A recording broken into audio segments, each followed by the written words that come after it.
as Prime Minister Shinzo Abe ended a high-profile two-day meeting with U.S.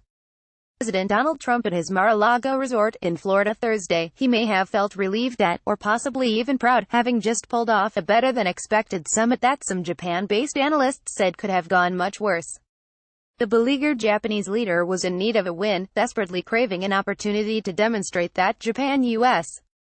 solidarity remains strong, as he tries to dispel mounting criticism at home that, under his stewardship, his government has been repeatedly caught off guard by Trump's recent policy shifts on North Korea and trade issues. And though the two leaders still remain at loggerheads over some trade issues, they were able to largely coordinate their views on North Korea, experts said. The extent to which they were in sync with each other on North Korea was almost creepy. Kazuhiro Maeshima, a professor of contemporary American politics at Sophia University, told the Japan Times. Abe and Trump both confirmed that they would not repeat the mistakes of past administrations, vowing not to fall for false promises from Pyongyang that it would abandon its nuclear program and to keep the maximum pressure campaign going until the regime denuclearizes in a complete, verifiable and irreversible way. Perhaps more noteworthy was the extraordinary lengths Trump went to address the decades-long abduction issue involving Japanese citizens kidnapped by North Korean agents in the 1970s and 80s. Trump not only promised to raise the issue with Kim Jong-un when he talks with him in a planned meeting in the coming months, but also voiced his commitment to do everything possible to have them brought back, even crediting Abe with success having influence on the way he views the matter. His level of enthusiasm was unbelievable, Trump said of an impassioned speech Abe had given on the abductees, one of Abe's top policy priorities, during a dinner Wednesday. Abduction is a very important issue for me because it's very important to your Prime Minister, Trump said, answering a question from a Japanese reporter. Unlike his predecessors, who regarded the abduction issue as more of a distraction from the primary U.S. goal of denuclearizing Pyongyang, Trump, according to J. Borkshire Miller, a senior visiting fellow with the Japan Institute of International Affairs in Tokyo, has shown more interest in the matter than any U.S. administration in recent years. Clearly, denuclearization remains the prime objective for Washington, but I would not be surprised at all if Trump also raises the resolution of the abduction issue, in addition to the release of remaining U.S.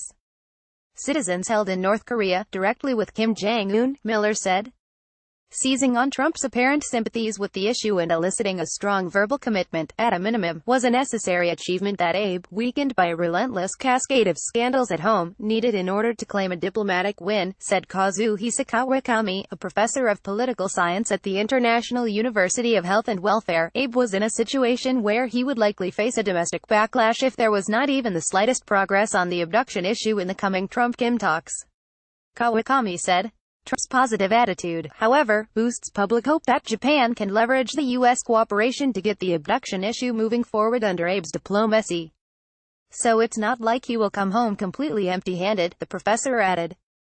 Shunji Hiraiwa, a professor of Korean studies at Nanzan University in Nagoya, likewise said the two-day meeting resulted in a success for Abe in terms of reminding Trump what Japan wants out of the upcoming summit between the U.S. and North Korea. The professor, however, cautioned about Trump's unpredictability. I think Japan has strongly requested the U.S. raise the issue of short and medium-range ballistic missiles that pose a direct threat to Japan during the Trump-Kim summit, he said, but the U.S.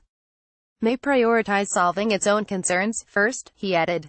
Japanese officials are concerned Trump may strike a compromise with the North if Pyongyang agrees to abolish intercontinental ballistic missiles capable of hitting the U.S.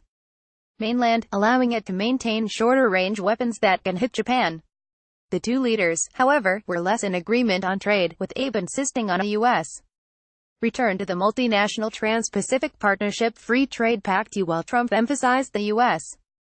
will not rejoin the framework unless he is offered a deal, as he put it. I can't refuse. Abe also failed to get Trump to rethink his recent slap-in-the-face decision not to exempt Japan from the U.S.'s newly introduced steel and aluminum tariffs, with the American president making it no secret he is dissatisfied with the massive trade deficit with Japan. At the very least, however, the two leaders agreed to initiate new trade and investment consultations that Abe suggested will be placed under a separate economic dialogue currently taking place between U.S. Vice President Mike Pence and Japan's Vice Prime Minister Taro Aso. The consultations are meant to expand bilateral trade and investment to our mutual advantage, and will be spearheaded by U.S. Trade Representative Robert Lighthizer and Japan's Economy Minister Toshimitsu Motegi, who will report to their respective bosses, according to Abe.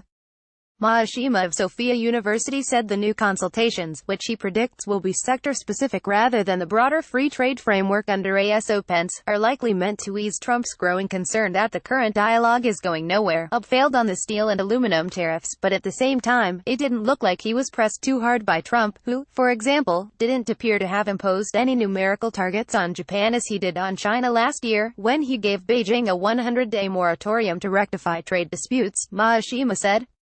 Staff writer Jesse Johnson contributed to this report.